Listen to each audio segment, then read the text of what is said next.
When you think back on events that have occurred in your life, what do you tend to see? Is it all dark and gloomy, or are most of those memories skewed with a brighter hue? The memories we look back on and the feelings felt at the time will be relatively positive because life is generally pleasant, and our memories tend to keep it that way.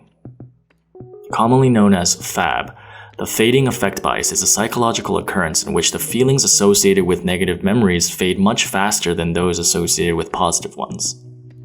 While in the past there was a lot of criticism of FAB studies, as many of them were thought to contain highly subjective biases, several recent studies have provided evidence for the fading effect bias to be true.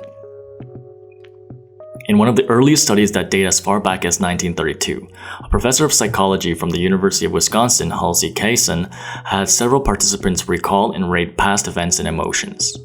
It was in this study he found that the subjects generally had much better recall for the emotional intensity of positive events rather than negative ones.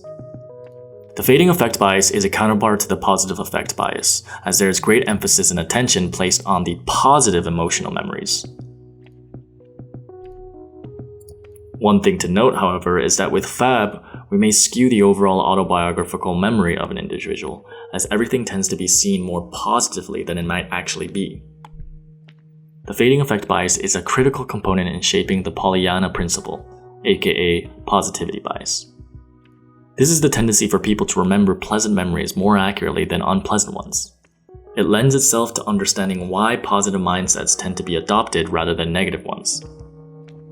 Overall, general consensus amongst psychologists and researchers believe that the fading effect bias is meant to help protect us from trauma and highly negative experiences.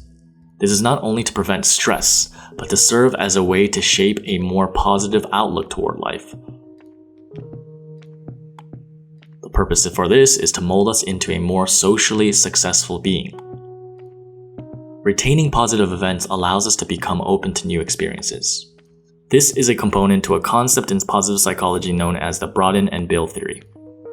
This theory suggests that positive emotions help to broaden our awareness, thoughts, and actions, which in turn builds skills and psychological resources that help to enhance our overall long-term survival. Another explanation to FAB is that it is a way for our minds to create meaningful narratives for our lives. For that to happen, we need to have an accurate record of positive and negative events in memory, with an emphasis on shaping a positive sense of self. The greater positivity there is in a response to the memories of our experiences, the easier and better it is to maintain this positive outlook on self.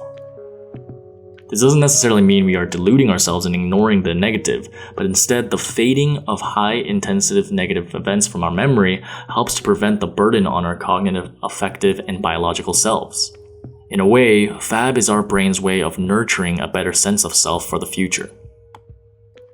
Our mental processes work at maintaining a generally more positive outlook on life and self, which helps to look at the future with greater hope instead of despair. It helps to regulate our emotions and retain a healthy, positive perspective toward ourselves, thereby allowing us to approach life with open arms. As such, it's important for us to recognize the fading effect bias as a way to help us be more optimistic and serve as a reminder that deep down, even our minds want the best for us. Another cognitive bias associated to memory that is useful to our growth as a person is the spacing effect. To learn more about how the spacing effect helps with learning, watch the video on the left.